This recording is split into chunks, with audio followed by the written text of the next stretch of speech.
All throughout Scripture, we are told that as the people of God, we are gifted by the Spirit.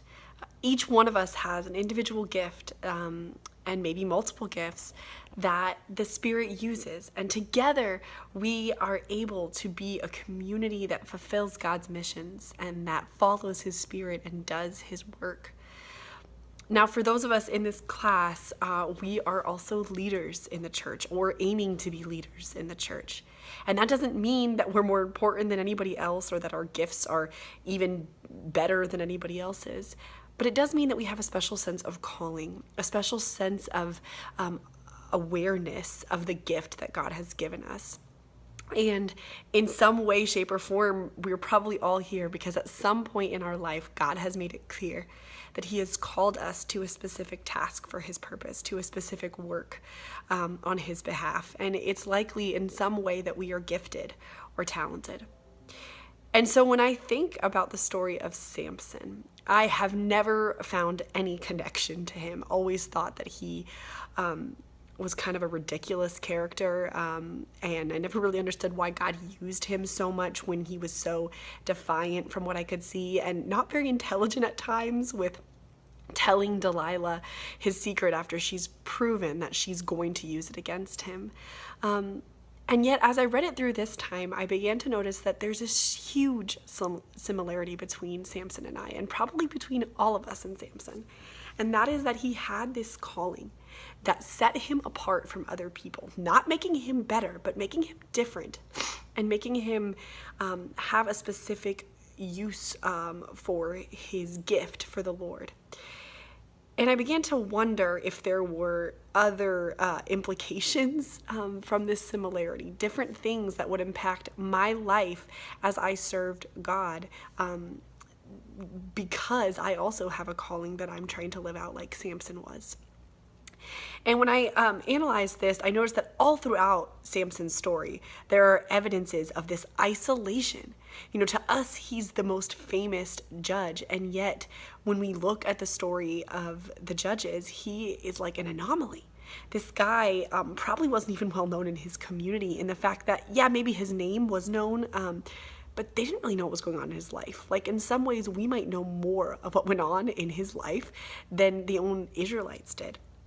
And so when I thought about that pattern of isolation and self-reliance, I began to think, man, that's actually a hindrance to us today. That's something that could happen, that could occur in our churches, in our leadership. When we have these specific callings, it's easy to pull ourselves away from community because they don't relate to us maybe in the same way, or because as a leader we don't always know how to integrate ourselves with them without feeling superior, or without acting superior, or without harming our role in leadership. We don't always know that fine line. We don't know how to integrate and delegate. And I noticed this especially when I was looking in Judges 15 in Samson's story. Because I noticed this continued failed relationships that, again, began earlier.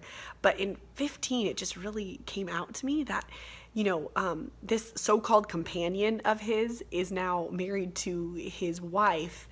And his parents aren't mentioned. There's no mention of positive relationship. And he clearly has horrible relationships with the Israelites, because when the Philistines come after him, they don't even know what he's done. They don't even know what's going on. And they turn him over. They betray him to the Philistines, their own enemies. And so I was like, wow, he has a pattern of failed relationships. He doesn't try, really. He doesn't even really seem to care about these relationships. He puts mild effort forth with his ex-wife by bringing a gift of a baby goat. But really, he just doesn't seem to even have social awareness to know that that's not going to be enough to fix the madness that he caused in the previous chapter at their own wedding. And I continue to look at this, and there was other instances of what made Samson so separate from everyone else. All the other judges rely on other humans. They have a special calling, but they integrate themselves with the Israelite society. They use other people in God's plan in their own life and for the entire community. But Samson, he does not. In fact, I found it so interesting that in his story, he makes better use of animals than of humans. Now, granted, sometimes it's dead animals, but we see a lion and foxes and a donkey's jawbone. And in chapter 15, especially, when he gets the 300 foxes together, it's like he creates an army. And Gideon's army was about the same size, right? But it was humans. And here he chooses animals, foxes. Now, how he does this and why he does this, we don't really know. But to me, it shows this, explicit use of other beings, like a refusal to succumb to human acceptance of help and an aid. And this is further enhanced in this chapter when he neglects inviting the Israelites, the Judites that come to get him and to turn him into the Philistines. He could have tried to convince them, tried to make this a shared effort to defeat the Philistines. And imagine what victory they could have had there. Yes, he had an individual victory, but it could have been so much powerful had he invited them in. But he didn't. They had no trust in him, and he had no trust in them. And as a leader, I would feel that it was his job to establish that trust, his job to explain himself a little bit, to lead people in, to delegate, to invite. And he neglects it. He neglects it yet again. And then finally, I noticed this just egotistical nature. He doesn't really seem to need people. He doesn't want people. And even at the end of chapter 15, he praises himself in song, And this is known all throughout Scripture, where there's praise after victory. But it's never about one person, it's about multiple people. And it's about God, ultimately, God's victory. But not Samson's. His is about his own victory. And all this kept striking me, and I realized that this is so relevant to us today. It is such a problem for us in leadership and in ministry because we have an ability to connect with our society, with our churches, with our communities. We have ability to make a difference, but not just ourselves.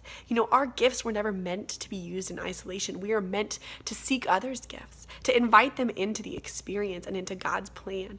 And leaders should have followers, and even be following someone else sometimes.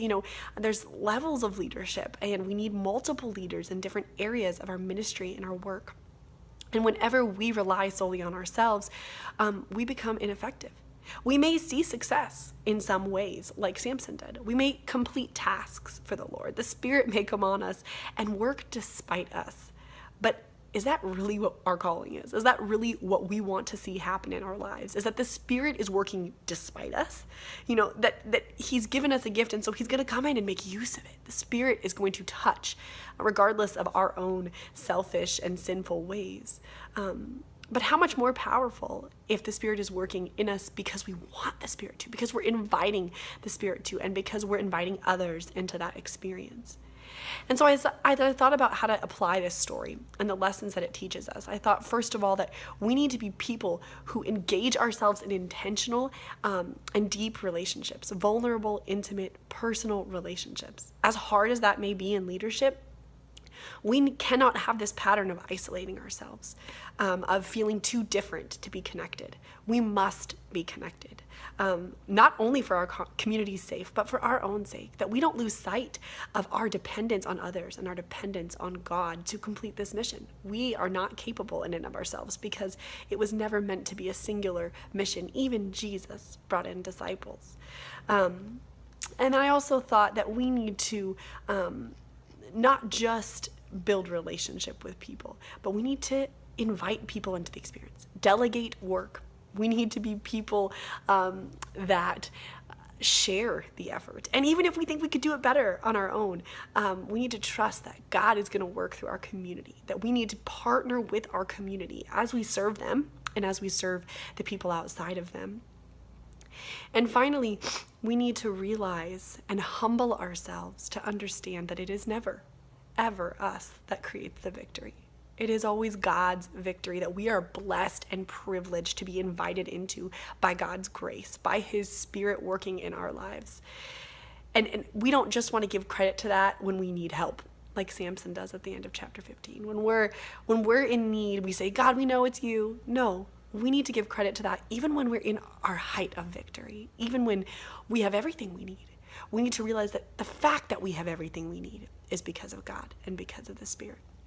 So this is how my paper has gone and how it's touched me as I've looked at Samson's story in a new light, not just as this character that I look down on, but as someone who could potentially be me. Yes, I do not have strength, not even close to Samson's strength, but God has equipped me in certain ways for his ministry. And what a shame it would be if I used that to separate myself from the people he's called me to minister to. It is humbling to read Samson's story and to realize that God can work in us powerfully and we can still be missing it all. We can still be missing God in it all. So it just was a wake-up call to me, and I hope it's a wake-up call to all of us, that we surrender ourselves to the Spirit, that we let the Spirit work in our lives, and that we let the Spirit lead us into community, because we need that community as much as it needs us. And because together we can do God's work far more powerfully than we ever can alone. So let's use our gifts. Let's use them for the Lord, but let's partner with those around us to make them exponentially more powerful than we can even fathom.